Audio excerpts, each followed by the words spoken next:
kakati lero njagadde okulagako ku system eno ekozesa AI okugeneratinga report eza x-ray. Wano mugikozesa AI? Tugikozesa sebeera yeno nziza okulagako. Kati nga abantu baffe bemumanyi nti artificial intelligence kati kwetutambulira era tumulabye mu art and design, tumulaba mu engineering n'ebirala byonna, kati ate ne mu dental nayo gyali. Era wano ku Max Dental nzize okulaga nti bwe tuba tukubye ekifaananyi osobola okukyanalyzinga n'okitunuulira n'amaaso, naye amaaso oluusi gayinza okubaako be gatasobola kulaba. Omuntu n'amiisinga ekintu oba oliawo ekyandibadde ekyomugaso okukiraba ku ssaawa eyo. Kakati olw'okwewala ebintu ebyo byonna tukozesa artificial intelligence kubanga alaze nti kizibu nnyo okubaako byalekayo byatalaba. Kati patient waffe ono twamukuba ekifaananyi ne tukiteeka mu system eno ya artificial intelligence.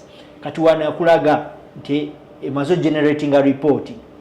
Kati report eno ekulaga nti buli linnyo eno eseti y'amannyo nga bw'ogiraba wano.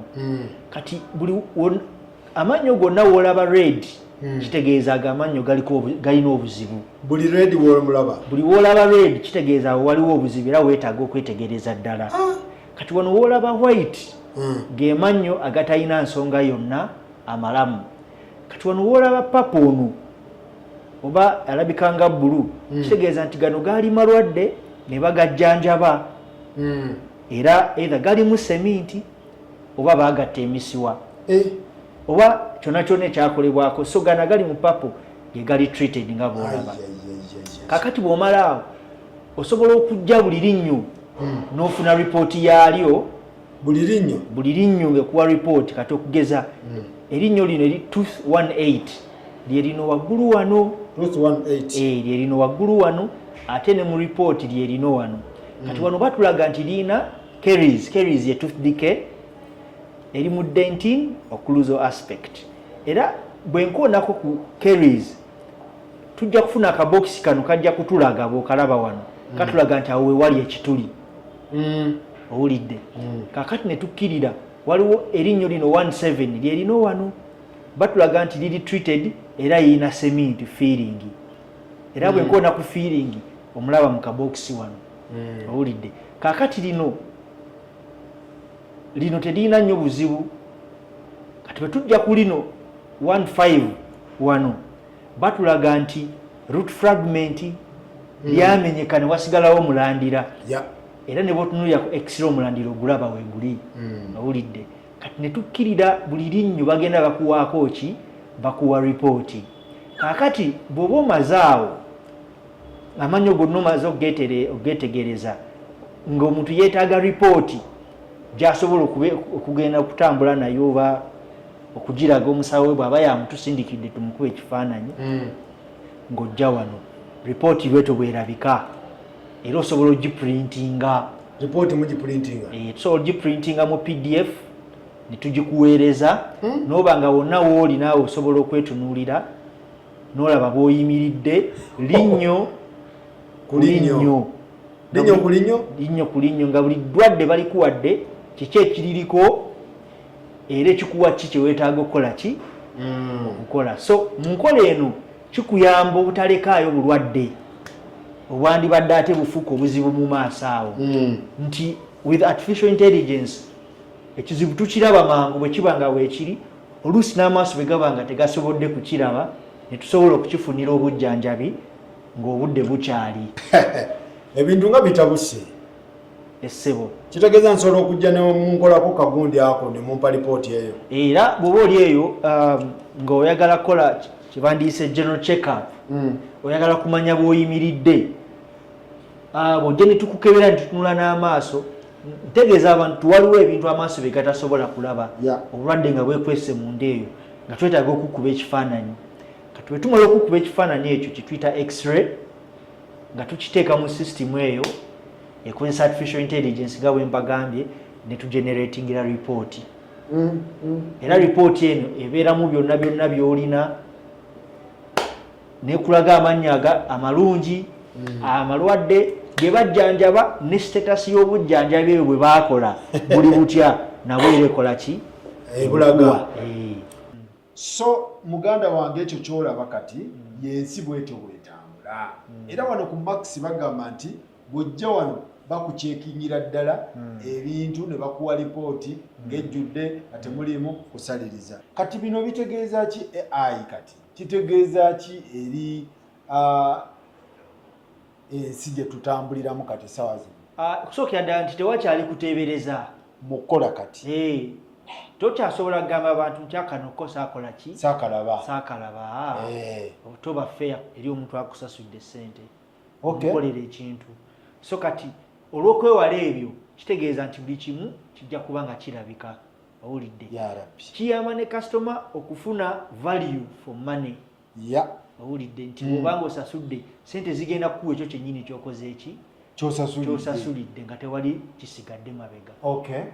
So kitwale nti oyina emmotoka, emmotoka eyo ndwadde oba si ndwadde, naye ng'owuliramu obuntu obukubaakuba n'ogamba kandeete owa kompyuta agisome, ne muteekayo ekyuma, bw'oteekayo ka mashini eyo ekuwa results n'ekugamba nti yingini nfu, alignment yeetaagisa, emipiira giri bwe giti, buli kuuma ne bakakola ki, buli kifu ne bakikonako. Kati gwe noweesalawo n'ogamba nti kanjitwale mu garage nsooke mbifikisinge, eyinza okundeetera accident oba ngikole ki, ne wano we kiri.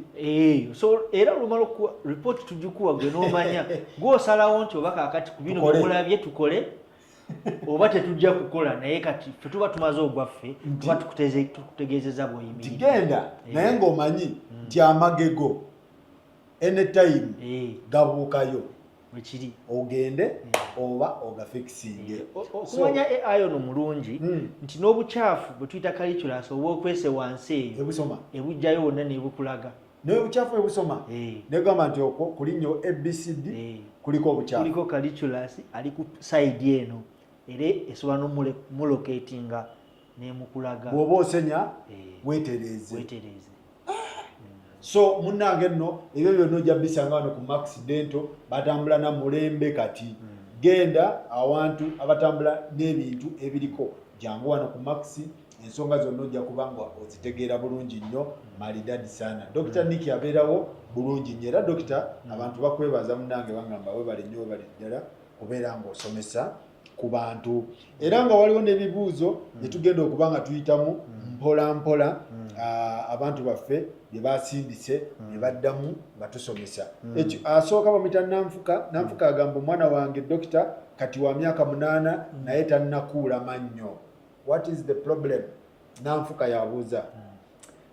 Mu butuufu ku myaka 8 oba osuseemuko tusuubira nti mu myaka wakati w'5 n'7 oba otandise okukola ki? Mirikitiza bavaayo. Naye era ekyo ekibuuzo ekyo kyajjako kasita tubeera ne situation weeto twagala nnyo okumanya kyekiri munda eyo. Owulidde omwana oyo yandimutuleetedde ne tumwekebejja, oluusi ne tumukuba n'ekifaananyi ne tulaba oba amannya ago tegali munda eyo, kubanga oluusi abaana baba n'ebizimba. Ebimu ku bizimba ebireetera amannyo obutafuluma ye odontoma. Kyekimu ku bizimba waliwo n'ebirala. So kyandibadde kirungi n'amusooka amutuleeta ne tumukebera. Sigamba nti alina odontoma naye twagala tumanye kiki ekiganye.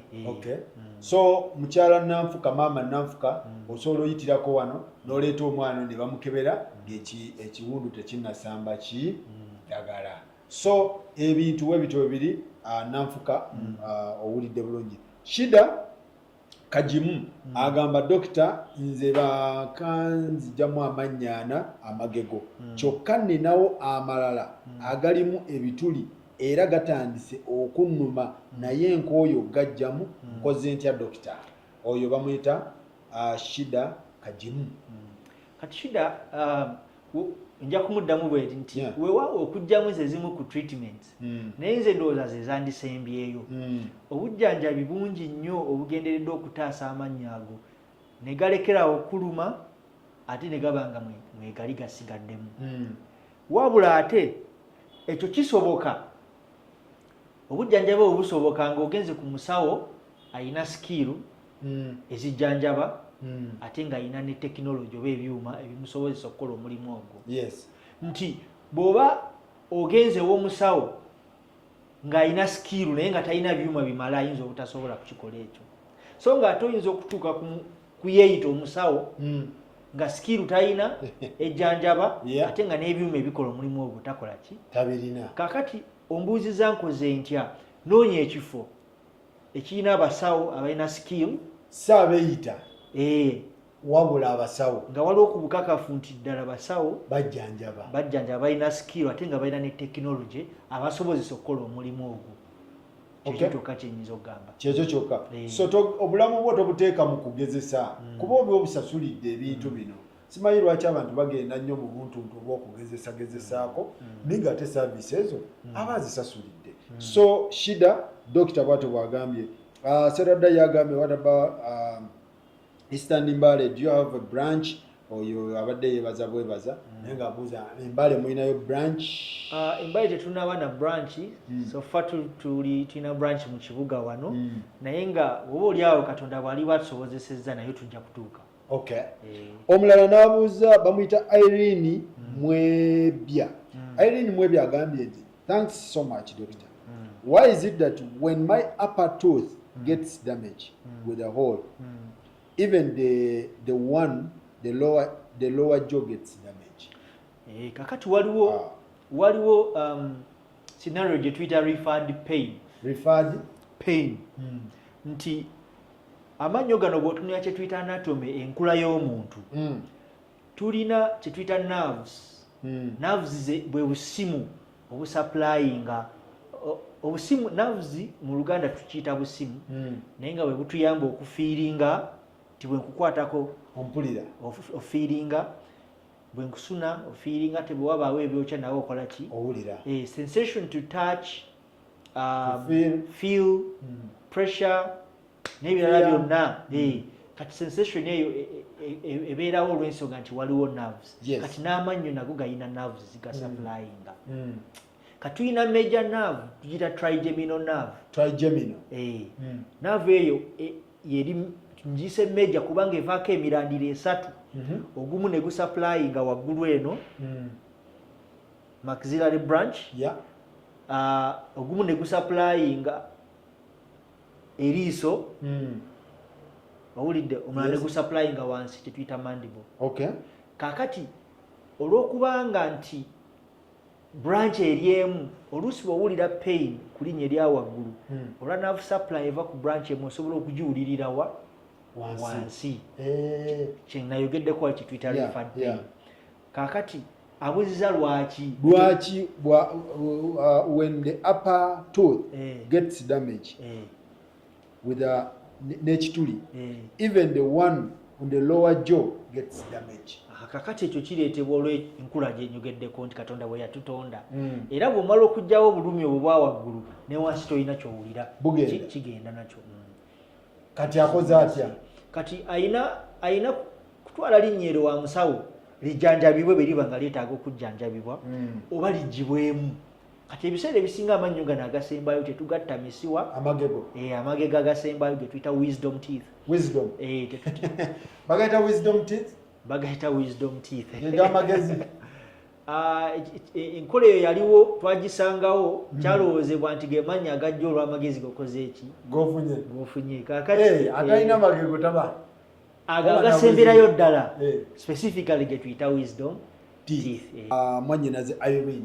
Kakati bwe kibanga ekituli tekigenze wala tuliteekamu sementi. Naye bwe kiba nga kigenze wala nga kyetaagisa kutta misiwa waakiri mufo gy'okutta emisiwa amannya agasembayo tugajjamu bujja. Go tetutawanagatta. So Irene osobola okusalako wano okuyitako wano ku Max branch yonna gy'oba oyagadde ensonga ezo n'obeera ng'ozongerayo zitegeera bulungi nnyo. Wano mwannyinaze omulala najja naye n'agamba bamuyita Antiti abuuza nti dokita nze mbuuza nti erinnyo balisimentinga emirundi emeka okuwona? Abuuza ekibuuzo ekirungi.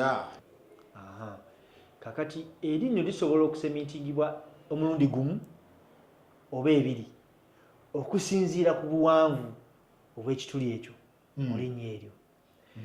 ekituli gye kikoma okuba ekiwanvu okusemberera emisiwa yes ne obusimu kye twandise nerves gye kikoma okwetaagisa oluusi okulisementinga emirundi emeka ebiri naye ekituli bwe kiba nga kiri waggulu kyetaagisa omulundi gumu kaakati lwaki tulisementinga emirundi ebiri why nti ekituli gye kikoma okusemberera emisiwa ne inflammation kye twandiyise inflammation oba obulwadde gye bukoma okuba close to the nerves kaakati omuntu wajja bw'atyo tekiba kirungi kukwata seminti wa mulundi gumu n'omuteekako oyagala osooka ojjanjaba inflammation eyo bw'emala okukendeera onoolooka oteekako kye tuyita definitive restoration oba baakamusementinga emirundi ng'etaano kaakati oluusi ate kisobola okusementingibwa emirundi n'emirundi okusinziira ku kika kya seminti eriyo seminti poor quality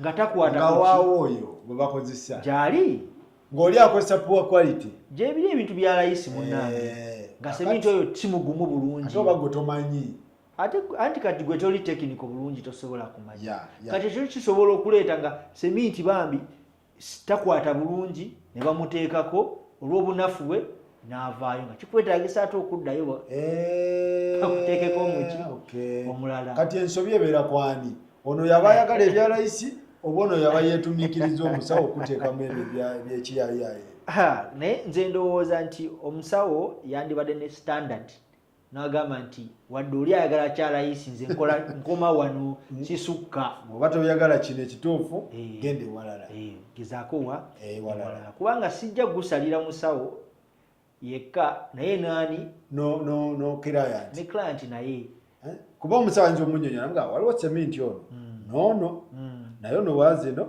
ono bwazino kati n'agamba musawo okusinziira wenyimiridde tugende ne kano ka seminti ekyo nakyo kisoboka naye ate omuntu waba akunnyonnyola oluusi takubuulira nti nalondawo oli agamba ati omusawo yeyankolera ebikyamu owulidde kakati ekirala ne seminti ayinza okulema okukwatayo naaba nga avaavaayo kasita erinnya oliba nga ekituli kyalirya nnyo nga tewali structure esobola kusupportinga seminti oyo kutuula mu linnyo ekyo nakyo kiyinza omuleetera okubuukabuukayo buli kiseera n'oba nga olina okuzzaayo kati eryo erinnyo eriri mu situation eyo teribeera lyaki lya seminti liba lyaki libeera lya crown eri nga seminti bamusibye n'agaana okwata kati eryo tuliteeka eryo lyo seminti tumwesonyiwa ne tulizimbisa crown ate yeti eyo crown kabanga kakofiira nga bwolaba ekyokolo bwetuula ku mumwa gw'eccupa nako bwe katuula nga kali mu sheepu ya linnyo ne kali bikka lyonna ne kali wa structure strength eyo ne liba nga lisobola resistinga forces zino z'oggaaya kati awo tutuukawo tutya ate okubanga tugenze mu seminti tugenze mu crown kijja kitya kiva mabega nzaalibwa weebityo oba bijja buzinga nkuze era ani antuusaawo awo kijja erinnyo kasaliba nga lifunye damage esobola okuva ku dike oba okuvunda damage eyo esobola okuva ku accident trauma obadde ogudde n'ogwira erinnyo katayimbwa ne limenyeka damage eyo esobola okuva ku kyokolongo badde osumulula soda olumisa amannyo ababbiya nejjamu fracture eyo kati ebyo byonna bisobola oleeta damage kaakati ddi lwogendamu lwetukuteekamu seminti ne ddi lwetukola crown eba judgment ya musawo atuna n'ajajinga n'agamba okusinziira bwendaba erinnyo lino ne bwensuubira emirimu gye ligenda okukola ne gye likola seminti yekka tajja kukola twetaaga crown kati oluusi crown zino za kabeeyimuko okusinga ku seminti oluusi bw'ogigamba kasitoma nga tali ready atya mumuwa obudde kuwaddeyo emyezi nga gumu ebiri genda weetegeke okomewo tukole crown naye oluusi abamu olw'obusobozi bw'ensimbi kati crown emalirayo ddala permanently oba nkomawo ate ne mugira ate biki kati crown bw'eba ekolebwa bulungi it's a long term solution eba tolina kudda dda kuba tukimaze ekyo alright so abaluma amacupa abaluma ebyuma abaluma ebintu ebikaluba buli kimu okirumisa manyi okiregera ojja likolako damage gyojja okumalira ojja malira mu crown oba cement awo kitegedde kakati fe tukubuusa obeere nga ebintu ozitegeera ensonga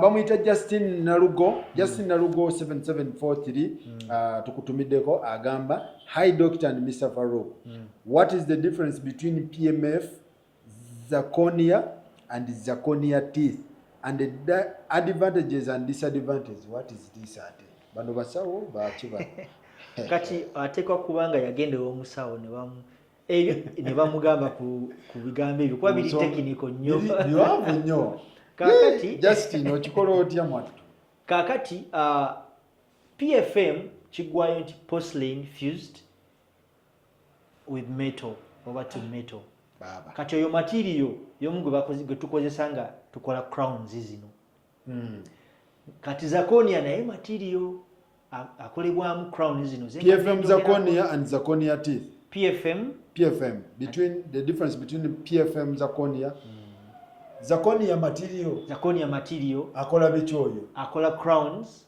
okay ne PFM material akola crown kakati PFM nga bwe ngambe porcelain fused to metal yes metal yekola base ya crown yeyo kakati metal yengeri jeri dark silver ebeerabika bubi omuntu waba ayambadde crown ngeri silver kati kwe kugiteekako kye tuyita porcelain kungulu akajake kyaka ka porcelain porcelain oyo asobola okujjayo endabika yaki yerinnyo bwe lyandirabise yes kakati porcelain kika kya ceramic kye bateeka kuki kulinnyo ku metal eyo eya crown gye tuyita PFM okay kakati type eri endala ya zirconia it is all ceramic yo teyinaamu metal ceramic yekka kakati both zino crown zonna zikuwa advantage eya structural strength nti zonna ngumu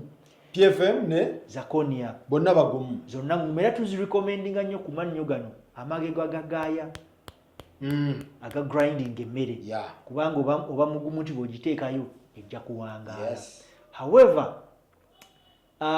mu ndabika ate PFM togigeraageranya ku zirconia ate zirconia alabika bulungi nti ajjayo endabika yaki ya natural tooth nti bw'oba ogyambadde oli kizibu nnyo kyakwawula erinnya eriri nakyo naddala nga bakozeseza kye tuyita high translucent zirconia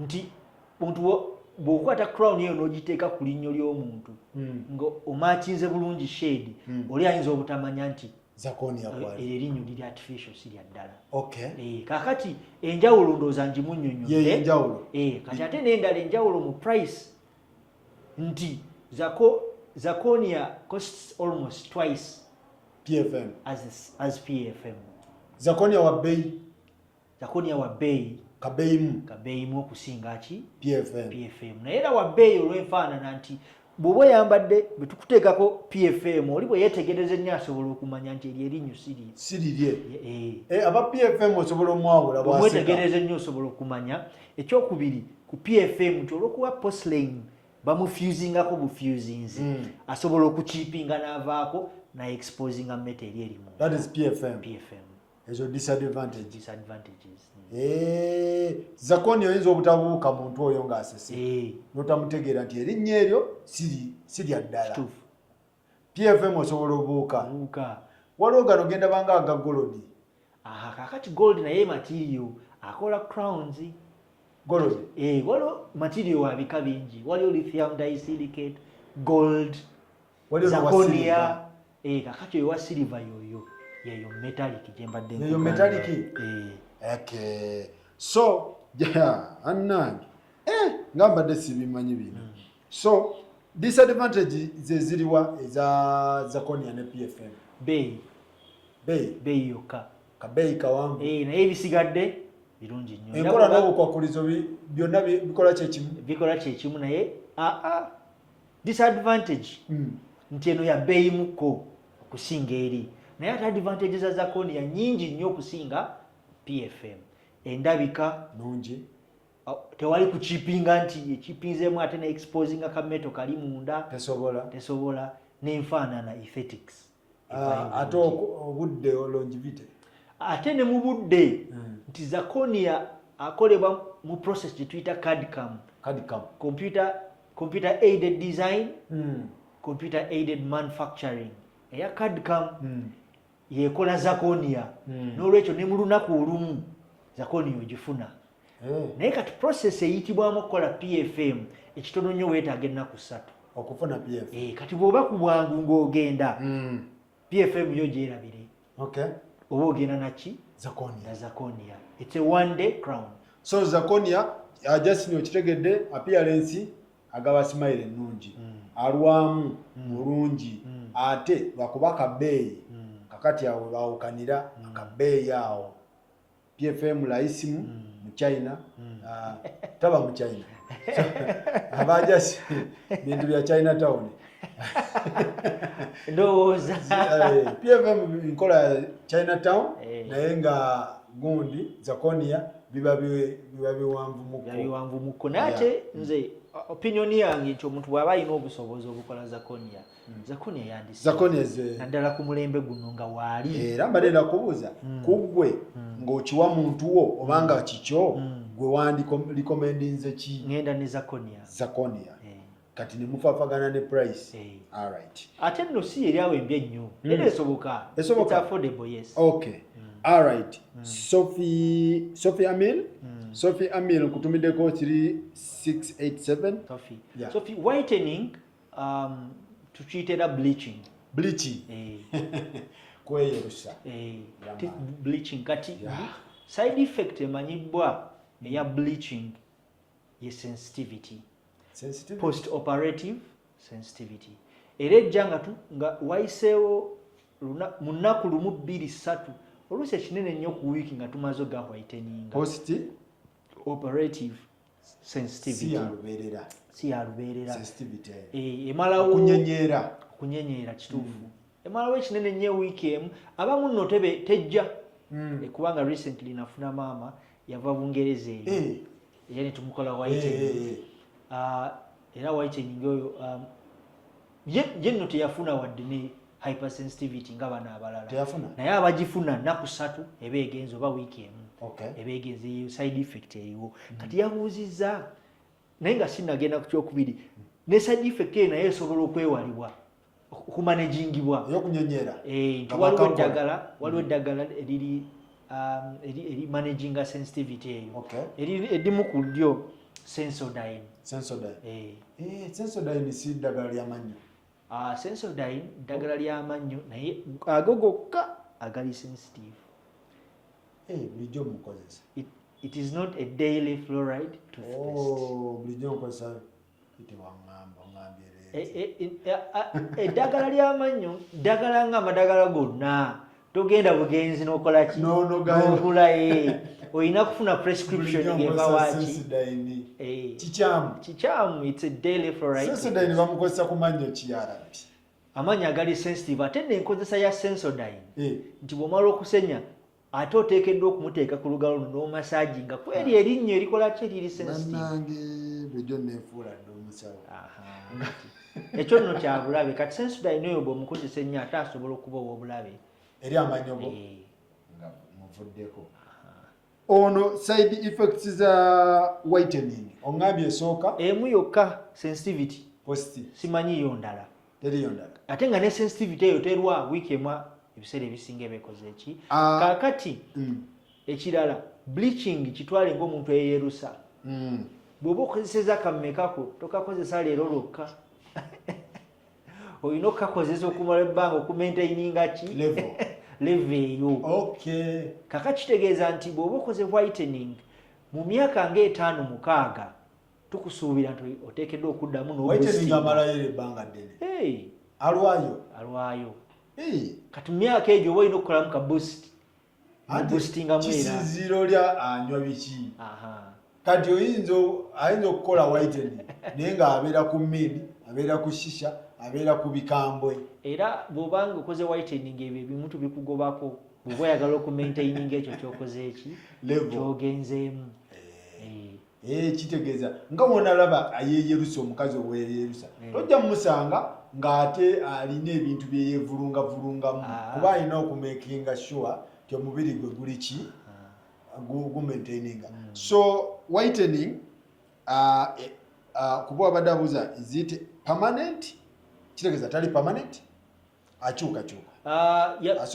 Kyengambye nti every 5 to 6 years you boost. You can boost. You boost. Water boosting ate osobola okukola. Maintenance ebeera etya? Abeera na kizigo, abeera naki omumaintaininga otya? Tewali. Eat normally, brush normally.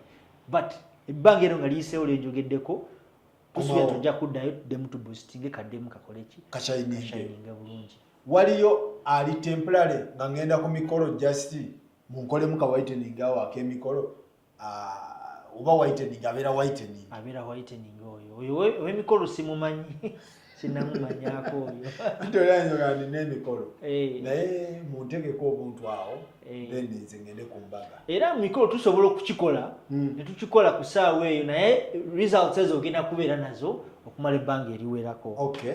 So whitening bwatyo bwali Sophie Mukwano. In fact whitening tatwala bbanga ddene mu ssaawa emu tuba tumaze. Process tetwala budde bungi. Kati mukwano gwange Miss Sherry abeera USA. Miss Sherry nkutumiddeko agamba nti okay, I have a friend that has hurting teeth. What should she do? Akole ki? Thanks doctor. Alina mukwano gwe erinnyo lirabika limufuukidde akabasa. Kati we lifuuka akabasa akole ki?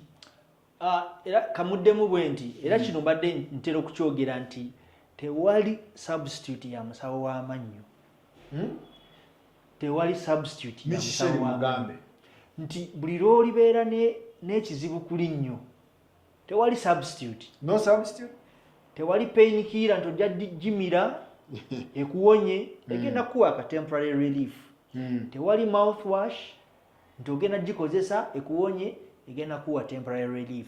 Omuntu yenna ng'olina ekizibu ku mannyo noonya bunoonya musawo w'amannyo wakola ki? Waali. Anoonya omusawo w'amannyo. Mu bwangu. Omusawo w'amannyo ajja kulaba, ajja gakebera okusinziira ku kyaba alabye ekireese obulumi obwo. Ajja prescribing. So Michelle, friend wa abali Uganda, please musindike ku Lumumba Avenue wano wa Dr. Nick. Ensonga zonna zijja kubanga ziggwera ddala bukwakku. Tubatumiddeko mwenna bw'oba olina ekibuuzo kyonna ekikwatagana ne dento mannyo bikikamwa byonna ebyetoololera wano, please genda mu comment teekamu ekibuuzo kyonna kyoyagala okubuuza kyonna ne ba terminology ki nga ya dento ono waali bye yasoma teyeepaatika mu bintu okitegere. Omulala abuuza replacement etwala budde ki nga likyaliyo? Replacement etwala budde ki? Yes. Ngoba erinyo likyaliyo oba what? I don't know. Question sigitegedde. Replacement amanyo baga replacinga. Kati tu replacinga linnyo livuddemu. Naye kati agambye nga likyaliyo ababa nconfusinzeemu awo. Anyway, ndowooza ojja kuddamu otubuuze Amir osindike ekibuuzo kibeere clear. Replacement etwala budde ki nga likyaliyo tetukutegedde bulungi naye tujja kutegeera next time. Mwebale kuweereza oyo naye bw'atyo bw'agambye. Karim naye agambye obugalo mwebale nnyo abamuyita Dream Big agamba if my teeth are not well aligned can I have it aligned by dentist after turning 30 years? Yes. Bamuyita Dream Big. Yes, it's possible. Tewali myaka. Ategeeza ki ekituufu? Nti amannyo ge bwe gabanga tegakula bulungi nga geetaaga okuba aligned, kisoboka okugalininga nga asusiza emyaka 3. Wheel alignment. Nga ojja bakola ku mmotoka. Kisoboka. Ne bw'oba wa myaka 4 ne bw'oba wa 5 tusobola okugalininga. No what alignninga. Yes. Okay. Difference eri nti oluusi kitwalamu ku budde ku muntu akuliridde okusinga ku muto naye nga kimala ne kiggwa. Dream Big owulidde bulungi nnyo nti ezo nsonga nafunye wano ku Maxi bagamba. Desire abuuza, my question is I went in a scan and the doctor told me I don't have calcium in my gums. So what can I do? Desire. Okusookera ddala ekyo kinconfusinzeemu kubanga scan si yekebera calcium mu kibuno mu mubiri gwaffe ekyo kimu ekyokubiri calcium tabeera mu bibuno kubanga ebibuno soft tissues calcium abeera mu hard tissues amannyo ne bone kakati waliwo ndowooza miscommunication yawo between doctor ne client kwaye doctor yamugamba nti talina calcium mu kibuno simanyi calcium tabeera mu kibuno abeera mu hard tissues and muscles kati ani awo kati awo kizibu nnyo awo kirabika omusawo message teyagituusa bulungi eri mulwadde oba omulwadde yataategeera musawo kye yali akola ki naye bwe yakola scan n'amugamba talina calcium mu kibuno tekisoboka calcium tabeera mu kibuno gwe bw'ogamba bwe kiri n'abasawo abalala ndowooza bekimanyi kakati desire ddayo omusawo akubuulire oba jangu ku max bakubuulire ebituufu Nalubega, hi doctor, at what age are you stop removing teeth agagerekera? Amanya agagerekera Nalubega yabuuza Josephine tegayina stage ate n'ekirala amanya begagerekera ogajjamu si solution wabula aligning them with braces is the solution. Yes. However, part of that solution, part of that treatment sometimes involving okubaako amannyo ge tujjamu olw'ekigendererwa ekyo creating a space tusobole okukomyawo gano agali mu position naye ate weewuunye bwe tuba tujjamu ate ago agagerekedde si ge tujjamu tujjamu malala kuba ago agagerekedde gatera kuba canines ate nga mugaso nnyo twagala gajjamu. Okay. Omulala anabuuza bamuyita Lubega Michael. I have a teeth with a hole in it, but it pains me a lot. What is the best solution? Please help. The best solution is nsobola kugimanya nga zze kumukebera before I check nsobola kumanya lirimu ekituli limuluma lirimu ekituli Lubega akola solution ki? Solution weziri nyingi. Asooka gye isobola okuteekebwamu seminti isobola okuttibwa emisiwa oba n'okulijjamu kati options ezo zonna zisinziira ku nsonga nyingi. So asooka gye tumukebere bakebere ekituufu kyeki ekituli kino kyenkanawa kikozinga damage ki ku bulamu bwo then bakuwa solution endowooza entuufu. Bakola nakulabako si wasimu era tufuna abantu nakukubira n'agamba nina kino nkole ntya olaba ne musabo tuukayo ina kutuukayo jjajja n'alyoka akola ki asiima nakolako kakati bino ebyekizungu olaba n'ab'essabo tebakolera ku ssimu otuuka n'okola oti simanyi kola oti naye kati ate bino ebyekite Namatovu naye tukutumiddeko abuuza how much does it cost in implant ekostinga senemeka implant ranginga wakati wa million 5-6 implant yes between 5 to 6 million so kati awo okay ebintu webityo amannyo gange gagongobala nkoze ntya Bashir kakati nga bwakinyonyodde oluusi kiba kinneetaagisa okulabako gagongobala stroke gabongoka bwegabanga gabongoka twagala kumanya lwaki gabongoka is it okuluma amannyo bruxism oba accident ebyo byonna okusinziira ku cause n'obujjanjabi buba bwanjawulo kati ajje tumukebereko jangu bwetyo bwe tubadde mwebale kubuuza bibuuzo mbadde mbasaba oba olina ekibuuzo kyonna please genda mu comment section forwardingamu ekibuuzo kyonna osobola kibuuza mu lulimi lwonna lw'oyagala tubeere nga tutambulira ddala malinatisana. Dokita obubaka bwo obusembayo eri abatulaba. Nange nebaza nnyo abo ababuuziza ebibuuzo n'abo abateekayo obudde ne balaba session zaffe zino mwebale kuziraba kansuubire era kyetukola kikola enjawulo mu bulamu bwammwe. Yes. Okay. So musangibwa wa? Tusangibwa ku Max Dental branch 31 Lumumba Avenue Nakasero main branch downtown French Plaza opposite Qualicel branch yaffe endala ne branch yaffe eyokusatu Nakulabye. Okay. nakulabye ku bitaala awo Prime Tower. Okay. So bwekityo bwe kiri. So baganda bange abajja ku holiday mubanga olinamu obuzibu bw'amannyo ng'akabeeyi eyo gy'oli yonna ogyokubira ekyeyo kawanvumuko ebyamannyo mubimanyimu abali mu diaspora mubimanyi ebyaddala.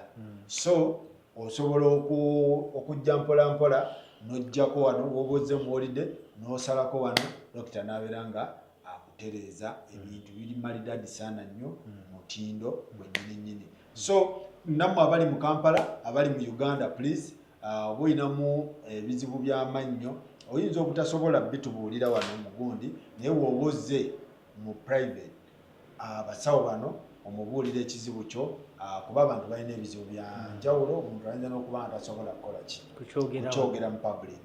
So oba tosobola please jangu mpola mpola ku branch yaabwe babeere nga bajja kukuyamba ate tebajja biralaasa kitegeera ebintu kibeere nga kitambula malidadi sana. Tubatumiddeko mwenna bannanga babeera nga mulaba ensonga zino omanyi amannyo gamala kutuukako deni n'ojjukira nti twabyogerako samwe. So naye nga tubeebaza nnyo mmwe abawaayo obudde bwammwe okubeera nga wadde amannyo tegakuluma wadde gakuluma wadde owulirako gwe galuma naye n'ojja n'otuula n'okwata obudde bwo n'obeera ng'obiwuliriza ate okola kyamaanyi nnyo. Mwebale nnyo mwebale ddala. Bagamba Nankola balina branch Lumumba Avenue balina ne downtown Kampala balinamu. So up country mubalowoozaako mutya? Up country babuuza WhatsApp. Tujja. Alright. Mwebale nnyo mwebale ddala.